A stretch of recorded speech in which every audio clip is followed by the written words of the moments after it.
I'm Ellie Dowding. And I'm Lee Coates. Together we are ESG Accord and the Accord Initiative. You're listening to Accord Talks, a podcast about sustainability, compliance, and advice processes supporting the financial advice sector. And this is the second episode in our mini-series going live during Good Money Week. Today, we're diving into due diligence, how firms are integrating sustainability, ESG, and values into their research and fund selection processes. Yeah, it's a big one for advisors, isn't it? Not just because we have lots of guests again, but because what happens at the due diligence stage ultimately shapes the client's outcome. Yeah, and nobody wants an unhappy client. So we've asked investment research experts, portfolio managers, and of course, the FCA to share how they're approaching labelled and non-labelled funds, what's changed since the anti-greenwashing rule came in, and what all this means for advisors. Yeah, and spoiler alert, what comes through is that the SDR regime is useful, disclosures are getting better, but advisors still need to apply judgment and really probe what sits behind the claims. Yep, okay, let's crack on. We have 6 guests today, and so no dragging our feet or heading off topic. I think I'm talking to me when I say no heading off topic, as I'm heading off topic. Right. So let's first hear from Louisa Chender, technical specialist for sustainable finance policy in the Sustainable Finance Division at the FCA. Louisa is extremely well placed to give us a foundational regulatory viewpoint. Yeah, agree with it, with you about it being a foundation. Nice compliance grounding, very important. So we invited Louisa to talk about why the FCA introduced the anti-greenwashing rule, if it has been considered successful, and with regards to due diligence, to explain how the anti-greenwashing rule supports advisors and ultimately consumer understanding. Over to Louisa. Thank you for inviting me back, Ellie and Lee. I am looking forward to talking about the anti-greenwashing rule. We have been clear that we are committed to tackling greenwashing effectively. This aligns with our objectives to protect consumers and also to enhance market integrity. Essentially, when consumers are sold products that firms claim to be sustainable, consumers must be able to trust that those claims are accurate and not misleading. But we also want firms to be clear about the requirements that are placed on them. So we already had a regulatory principle which said that communications must be fair, clear, and not misleading.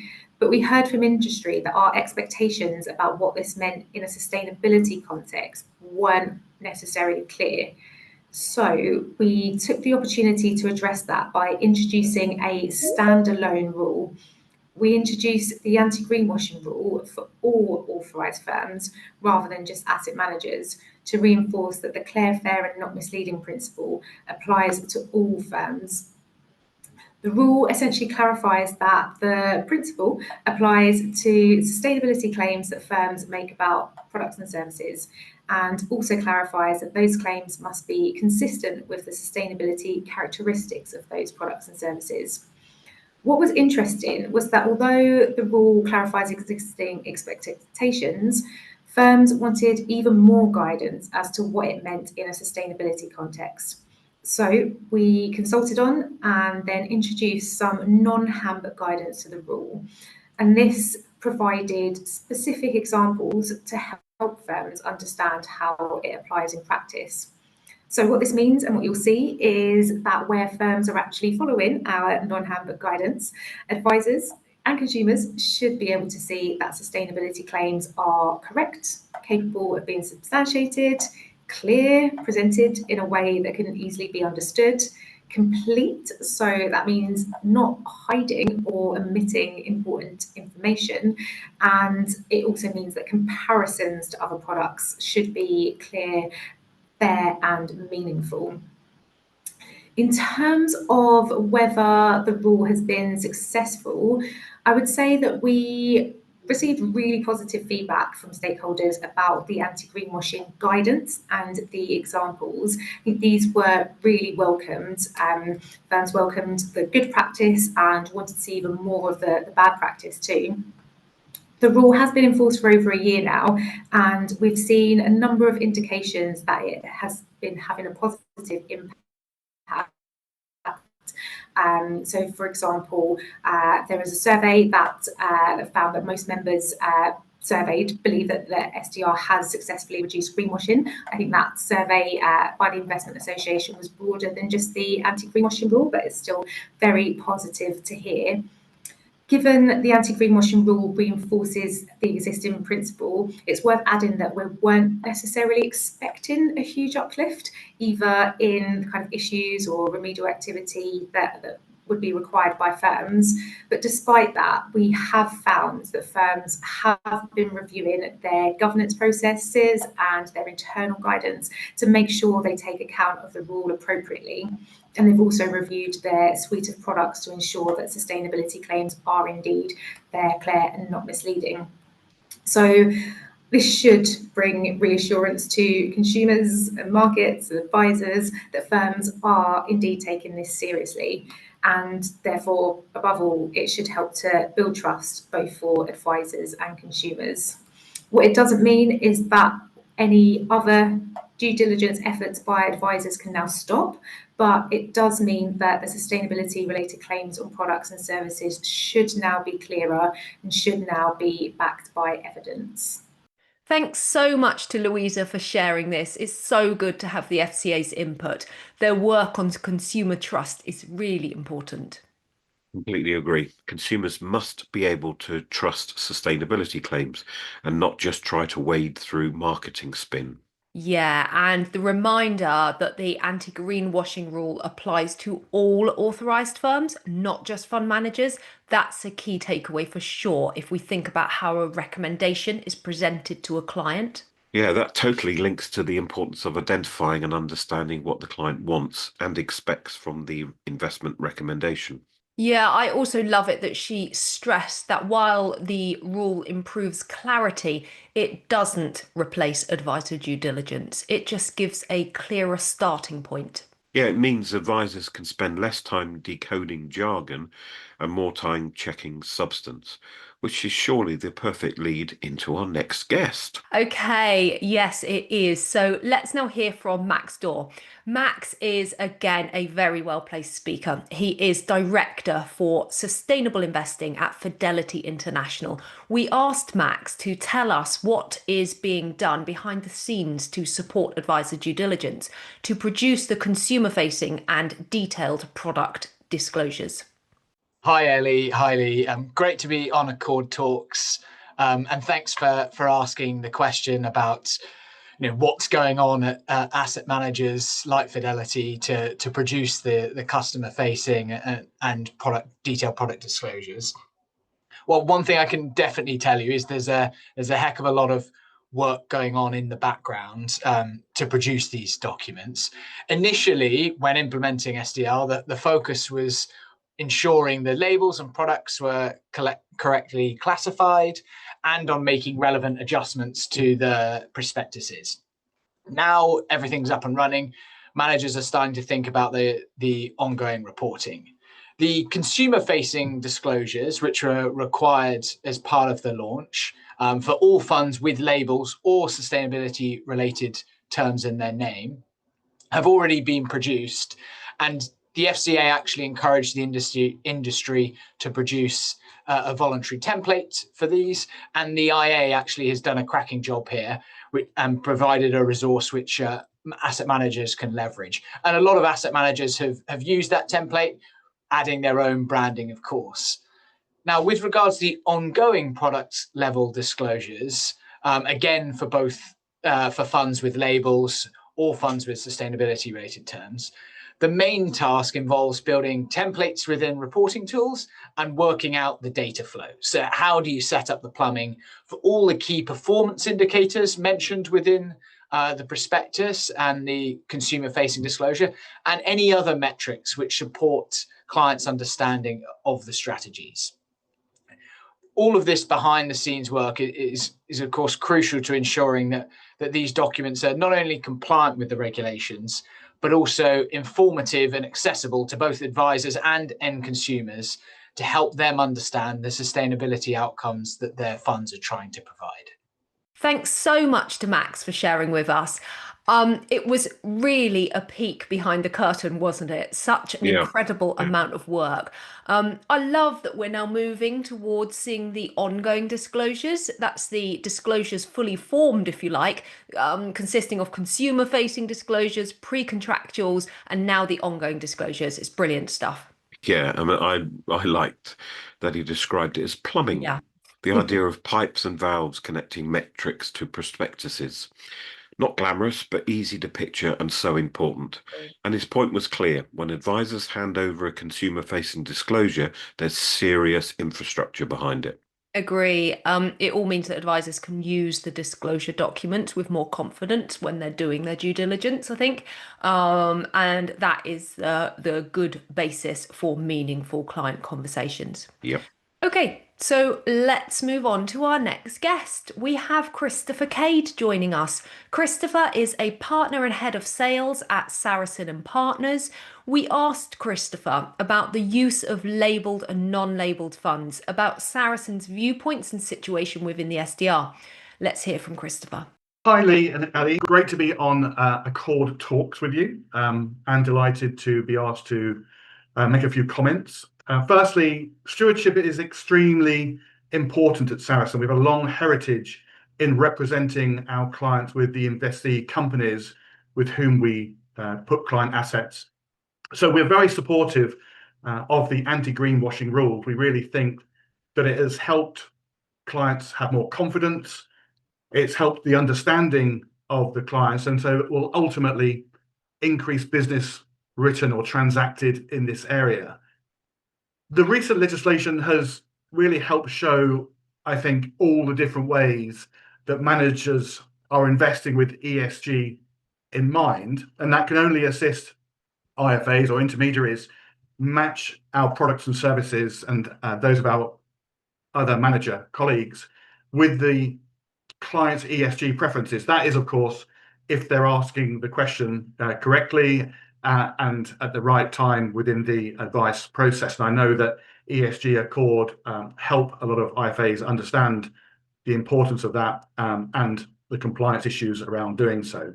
But generally, we think that an improvement in client understanding can only be a good thing. There are so many different ways of representing the companies. We happen to do it through using our voting, through using engagement with the companies with whom we invest, and through policy outreach work to try and change things like accounting standards to try and help people understand what the risks are within these companies who run ESG, environmental, social, and governance risks. We are, however, not trying to engage with companies just to make them better for making them better sake. We are trying to engage with companies to make them better investments. And that's sometimes not in keeping exactly with the new sustainability and labeling regime that the FCA have got in mind. When we looked at the different labels available to us, we felt that that of the improvers was most relevant to Saracen, given our engagement record and the way that we try and improve companies. But when we submitted the application to the FCA, we found that they were more interested in us investing in companies to specifically make them better from an environmental or social point of view. And we felt that that's not our role. Our role is to invest in companies that are right as investments for our clients, because our clients are ultimately interested in the returns of our products and services. But that we feel through engaging with them and making them better companies, they are actually better investments, and therefore it would be good for both people, planet, and investment if we were to do this. However, the FCA have a different view. We have therefore gone down the route of the naming and marketing rules, but have not claimed a label for our products and services. Now, that seems to resonate with financial advisors. What we are finding that financial advisors are looking for products where clients can have a sleep at night feeling about buying the products, but they're not necessarily looking for the dark green sustainability or impact or focus products that perhaps have gone down the labeling rules. So as long as we explain to clients, and as long as other managers explain to clients exactly what you're doing and why you think that this product meets the client services, then that seems to be enough for IFAs. Most people want to invest without doing harm to people and planet, and they have a very responsible attitude toward their investment. If you look at what's on the marketplace, you find that quite difficult to do through a passive investment, so it tends to push people to more an active management.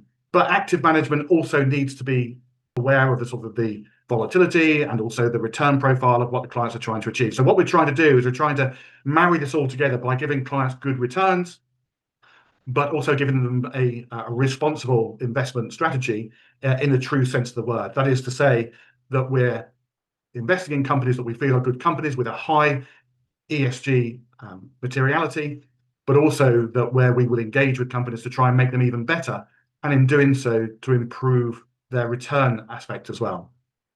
So we're very supportive of what ESG Accord are doing. We're very supportive of helping educate IFAs around what we do, what other managers do. Of course, we'll be doing the same to make sure that the IFAs can meet their clients' ESG preferences.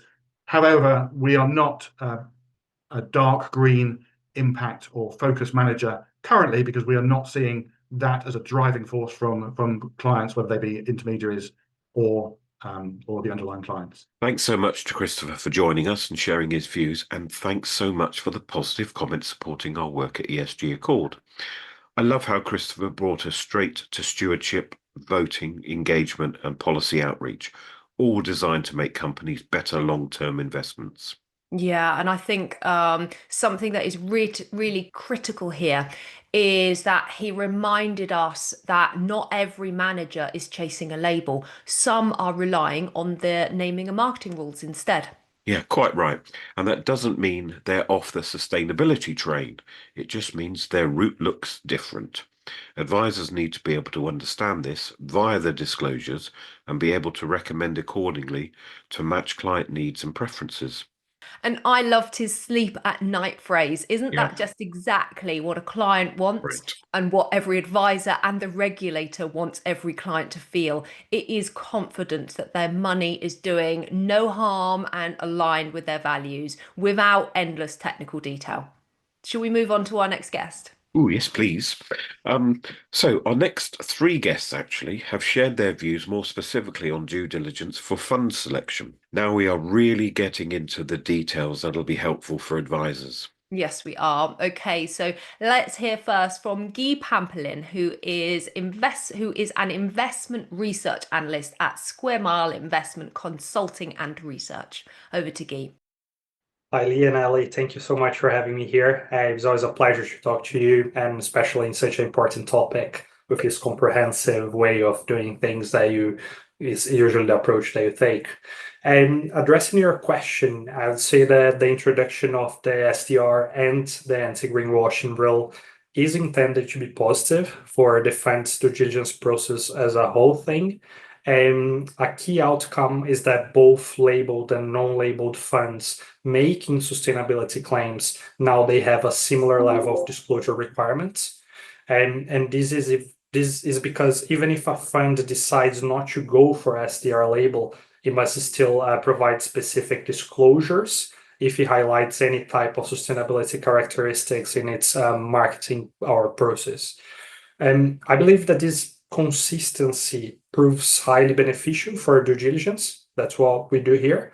And because it basically enables us to directly compare and select from both types of funds for our MPS portfolios.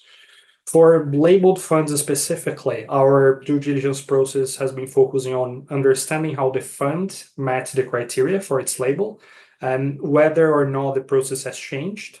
And also we're going to be assessing the new materials that are being produced. Meanwhile, for the non-labeled funds, the regime requires them to provide still comparable materials, but we also seek to understand and to get some candid reasons and answers from asset managers for their decision to opt out.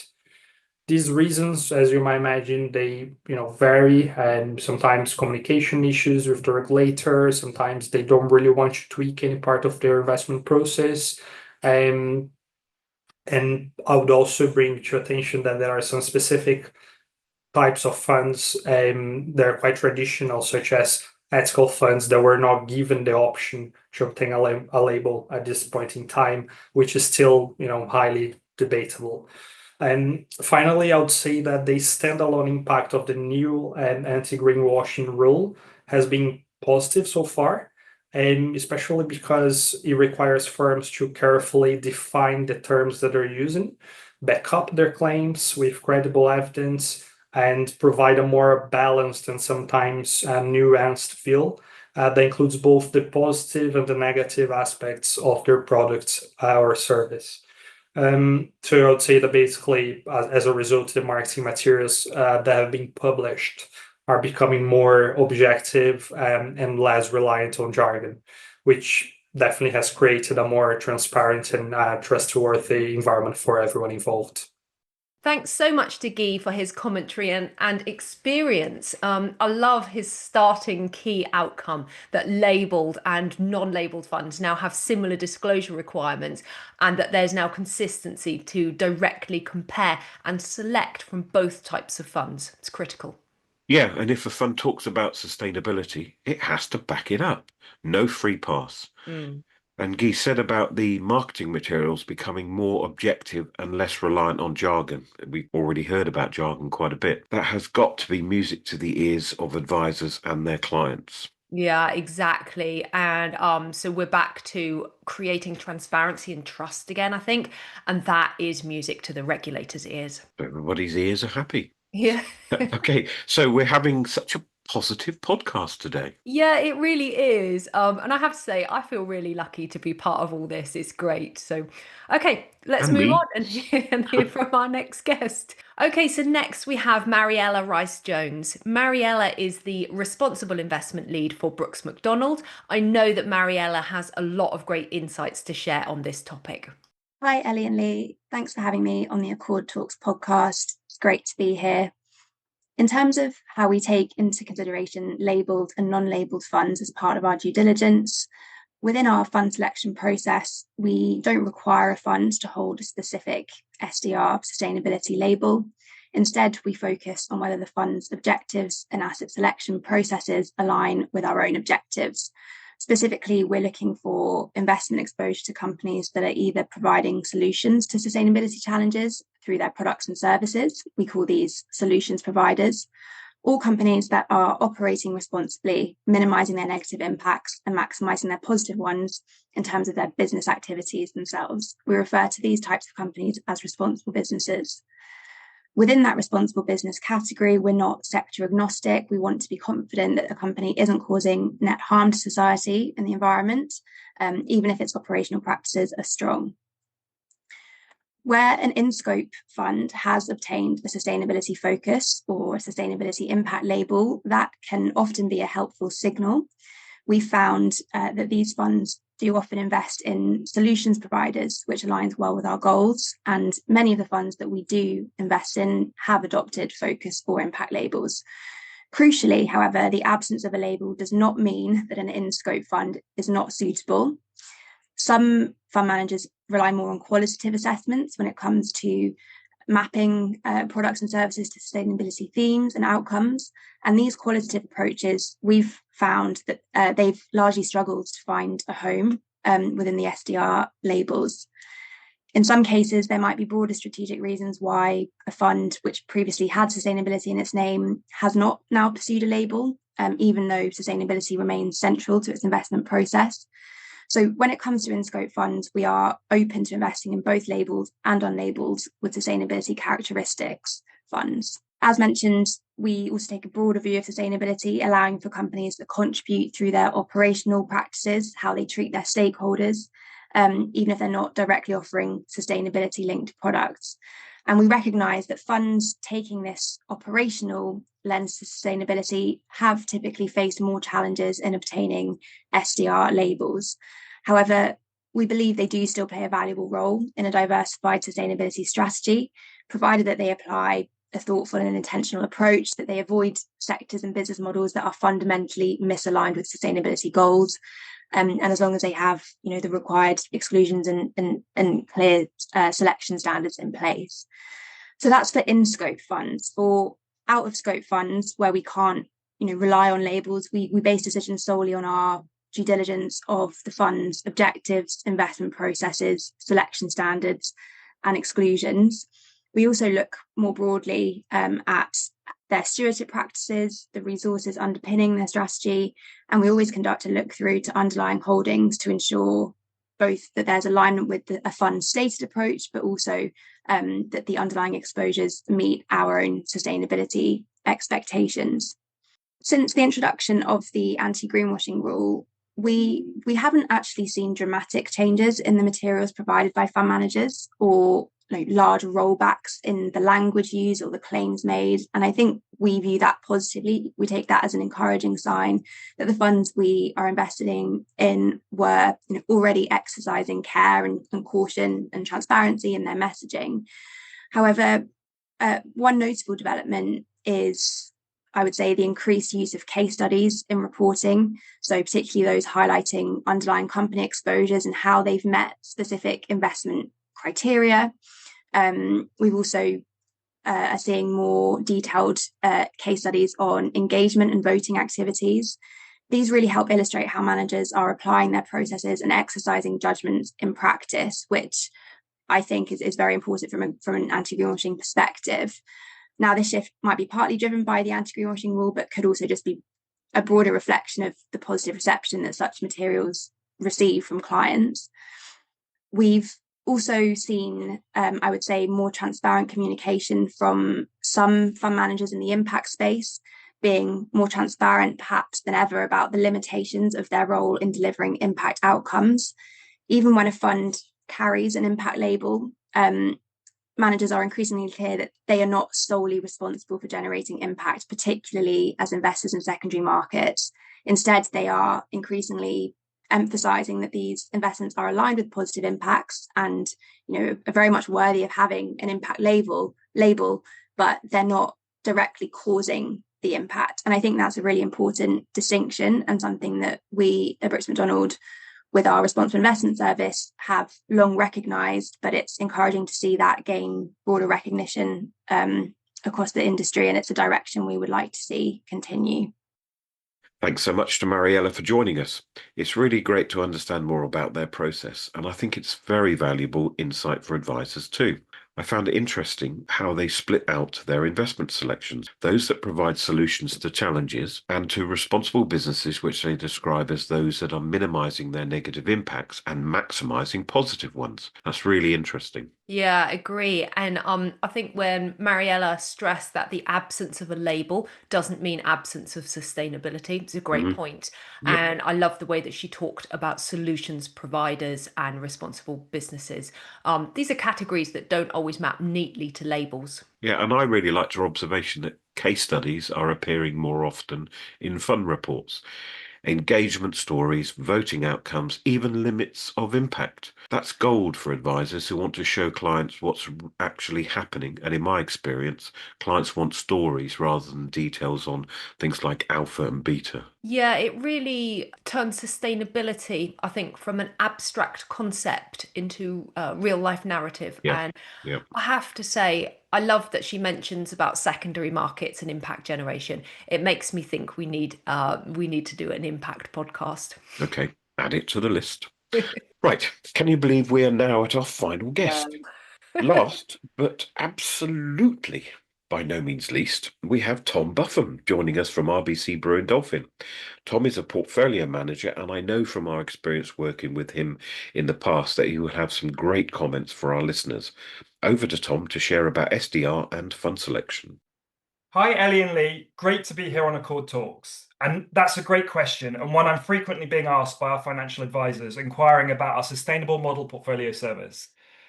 When we look at SDR, it's helpful for clients. It helps them understand what funds are doing from a sustainability angle in particular.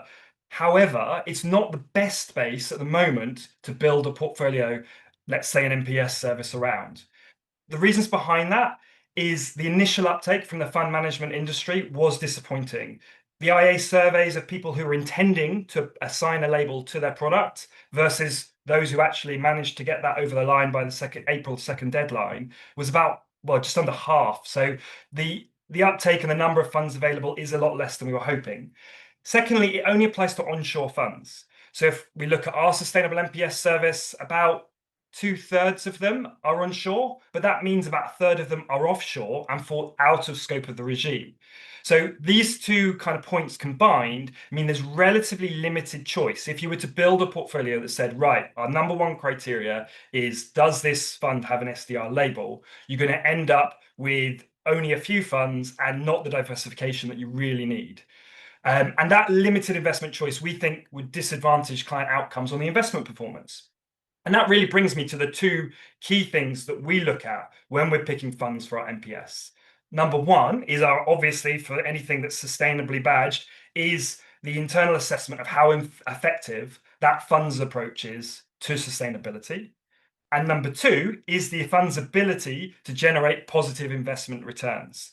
You have to remember that if you're looking at a sustainable fund, the passive options out there, they're always a bit of a compromise. So I know there's a lot of believers in passive management and that being the best place for a client, but a client with a sustainability preference, by their very nature, they're making more of a compromise if they're going passive in that realm. So we really need to look at how effective that manager is at generating performance. And because the universe is small, there's a lot of work that gets done in that area. So if you put an extra lens of the badging, of the labeling, we find that narrows the field too much, and so it's a less important criteria for us. And it's not just SDR we're looking at. So if you remember, a few years back, Europe implemented another acronym, SFDR, so a very similar regime. They have Articles 6, 8, and 9. And within our offshore bucket, we hold Article 6 funds, which are the kind of the lowest rated fund in their particular scale. So we weren't particularly precious about needing the top level or about how a fund is labeled or badged. The key thing is that we are satisfied that that fund is adding something from the sustainability angle and therefore fits in the portfolio for clients. What does SDR give us? I think it forces the fund managers to be clearer about their sustainability ambitions in their investment process. And that clarity makes it more straightforward for us as fund selectors to assess their approach and capability and compare them across the different funds.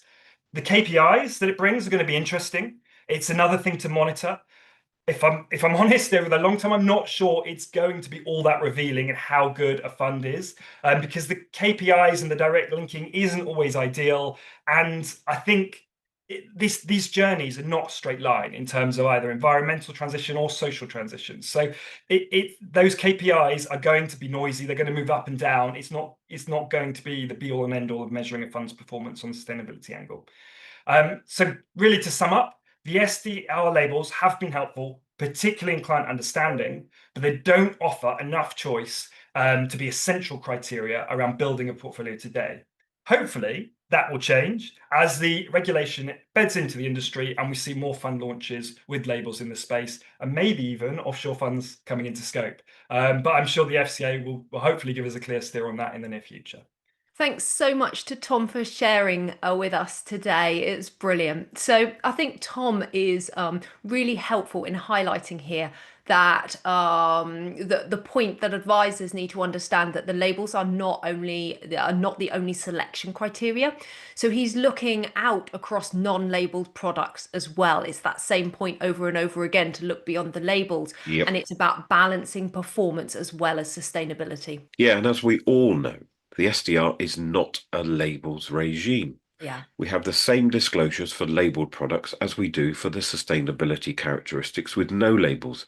This provides a completely level playing field and gives a far wider fund selection space. Yeah, and I think, as Tom very rightly puts it, labels do add clarity, but they're not a substitute for robust selection. Due diligence is still king. Yeah, and wasn't it a great point that he mentioned about the environmental transition and social transitions are not a straight line? Yeah, I really love that. It was a super important point to make. Like how performance is never a straight line either. Wish it were. Anyway, so we need to start rounding all this up. We set out to dive into due diligence and find out how firms are integrating sustainability, ESG, and values into their research and fund selection processes. I think we've done that. So, Ellie, let's pull all this together and summarise the key messages for today. Okay, we've got a list here. So number one, this has to be that it is not labels versus non-labeled funds. Both matter. Non-labeled funds can still demonstrate strong sustainability credentials if they provide robust disclosures. That means that advisors can't just tick the labels box. They need to assess the fund's approach and alignment with client values. Yep. Number two really has got to be improved disclosure and transparency. The disclosure regulations mean more objectivity and also more case studies and real world examples of things like stewardship and impact in action. Oh, and of course, all this has to be backed by good systems and data. Yeah, good point. Number three is that the anti-greenwashing rule is a trust builder. The rule has reinforced that sustainability claims must be fair, clear, and evidence-based. Customers and advisors can feel more confident because of this. This raises the floor, but firms will need to go further with genuine due diligence. Agree with that one. Number four is that stewardship and engagement need to be highlighted as part of due diligence. Voting, engagement, and policy outreach are core elements of a solid sustainability outcome. Number five is about accepting that there are challenges in the fund universe and choice.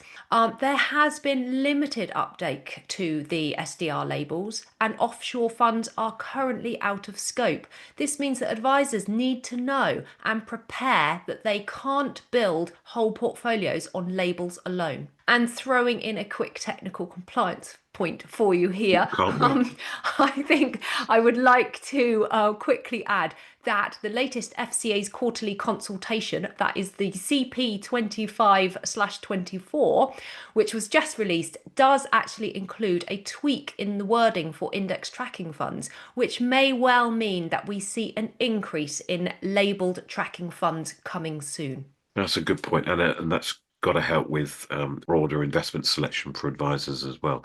Sure. Okay, so we'll keep track of that as it progresses. Passive funds are important for many advisors, so more choice in the sustainability space can only be a good thing. I think takeaway number 6, balance of sustainability and performance. Okay, sustainability due diligence doesn't replace financial due diligence, it complements it. Responsible strategies must deliver investment returns. And number 7, advisors can use the disclosures as a client communication tool. Across the board, there is recognition that the new materials are not just compliance documents. Yeah, that's a great one to end on. Yeah. Completely agree. Used well, the disclosures can help advisors build trust, explain strategies, and engage clients in meaningful conversations about outcomes. And if you think about it from an advisor's point of view, advisors don't have to be experts in sustainability. The expertise, the knowledge is all in the disclosure documents. So I think that wraps it up. Does. So many useful insights from our guests today.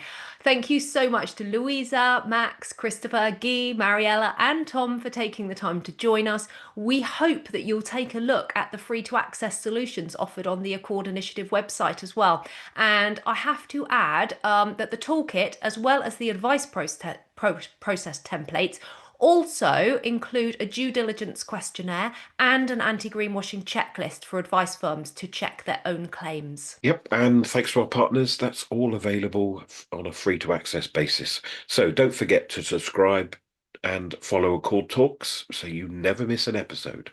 And we'd also love to hear your thoughts on how your due diligence takes account of sustainability and values-based solutions for your clients. Please drop us a message via our website or LinkedIn. We really would like to hear from you. Yeah, thanks so much again for joining us for Accord Talks. And thanks again to our Accord Initiative partners who make it possible for us to spend time producing these podcasts for you. We've loved it. We hope that you have too. We'll see you again tomorrow for the 3rd of our mini-series for Good Money Week. We look forward to seeing you then.